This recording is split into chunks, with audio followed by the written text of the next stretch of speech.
game, what was the update you were able to get on tomorrow? Obviously, we saw Yeah. the quad. Looked like something happened in the third quarter there. Yeah, he just said to me when I saw him in the locker room that he felt like he strained it when he kind of went down. So they went back in there and looked at him, and that's kind of all I know was if he felt like he strained his quad. He didn't give you any indication of who will try to talk to him. He didn't give you any indication of if it's serious or there's a lot of pain or.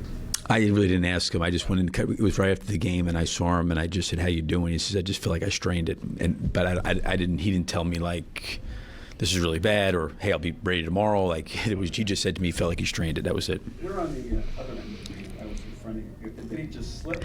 I couldn't tell. Sam, I couldn't tell. You know, he felt like he had gotten tripped, and Kevin Cutler said to me that he couldn't blow the whistle because he didn't see it. I didn't see if he got tripped or not, but obviously I trust him more when he says he got tripped. I think when he kind of got tripped is when he was kind of going down. Is when he felt, I think, the strain. No, he stayed in a couple of minutes. He just wanted to stay in. I think he felt okay, like he could. Like talking to the refs during the. Yeah, and then I think he went in back for a minute or two, and then I think he didn't feel right moving. I don't think he re-aggravated it playing that 2 minutes after it happened, but I think he just didn't feel right. Really about the game, looked like you got away in the third quarter a little bit. Tatum started to get going. What did you see in the third quarter? Yeah, I mean he did. I thought we missed some opportunities to kind of trap him and get the ball out of his hands. I thought we got beat off the dribble, quite a bit, put us in rotations. I thought we did a better job as that third quarter kind of went on, where I thought he was probably stuck on 27 for a while. We really tried to make sure that he wasn't going to shoot. And, Grant Williams stepped up and made some threes, as did Al Horford, made a big three out of the corner. But, I think we gave up 9 offensive rebounds in the game, I think is what it was. I think 6 or 7 of them were in the fourth quarter.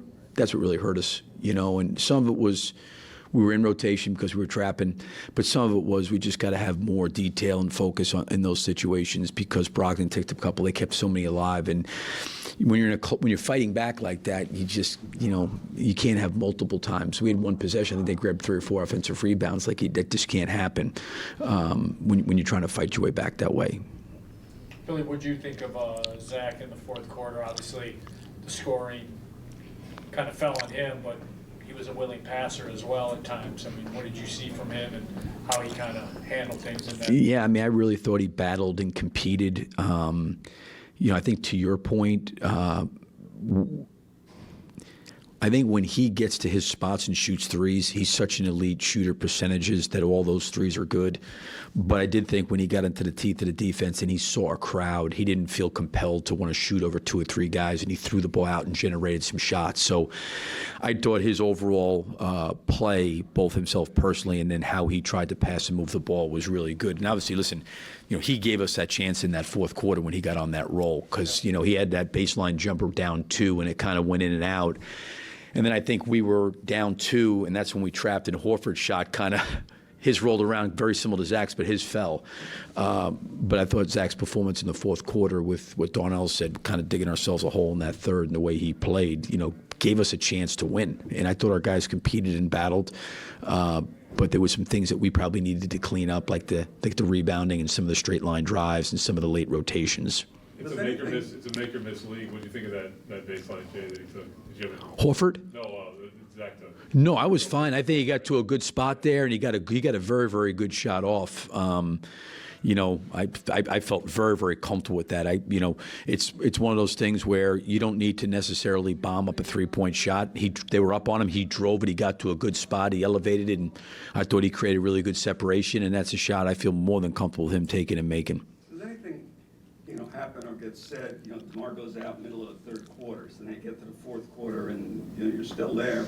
Does anything get said to Zach, like more on your shoulders, or does he say, tell other guys, well, I got to do more than I did, or I'm going to play the whole 12 minutes? Is there any interaction, with DeMar out like that? I think that, like, I've always said this about Zach, he's a team guy. So I think when guys are out there, he's trying to not only get himself involved, but he's trying to get others involved too. I think when DeMar went out as a primary playmaker, he knew a lot was going to fall on his shoulders. And I give him credit for taking on that responsibility, as a player. Because I didn't think, even though he was making shots, I thought he generated good shots. And to Joe's point, I thought he generated good passes when he needed to pass. And we did balance in some Vooch posts up there. We got Vooch the ball a few times in the post. And I thought there was pretty good offense. I mean, pretty good balance offensively. But, I think Zach just competitively knows DeMar's out. He's a shot generator and a shot creator for himself or others. And like we've always talked about with Vooch, he's going to be the recipient a lot of times of the ball movement or post-ups. And I think Zach just knew, I need to do this. So clearly, from my perspective, the ball in his hands and trying to have him generate offense, I think was good, for us coming down the stretch. What's been your perception about this series now? You're done with Boston for the season, 2-2. Competitive game. What was your overview of how you see this 4 games? In terms of what I think of Boston, you mean, as a team? Goals against Boston, how have you looked at this series? Yeah, I think that if you look at it, Sam, like the first game we won, we came back here for the second game, and, we fouled way too much. I think we put him to the free throw line 35 times. Tatum took 20 free throws. We played well at home. And won there. And then, both games here were kind of single possession games. So, I think we've competed well against them. I think there's been some decisive things that have happened in those games, whether it's been offensive rebounding or fouling has kind of been maybe the difference in some of the games. The first 3 games, Williams is coming back, Robert Williams, so this is the first time we saw him, and I know he's a big part of what they do defensively.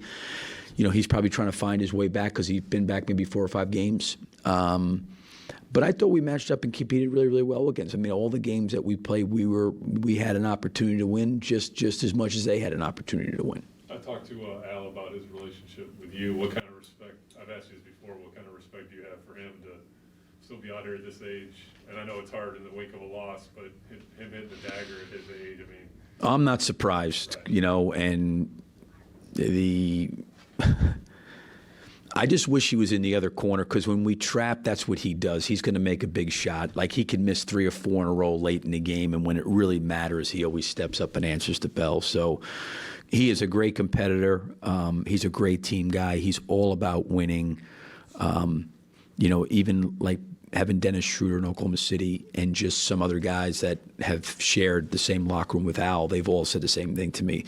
By far the best team I'd ever played with, So he was like that for me at Florida. Just high character as a person, as a competitor, great player, and still contributing at a, very, very deep into his career, which is great. So I'm happy for him. Thanks, Coach. Thank you. Okay, yep, thank you.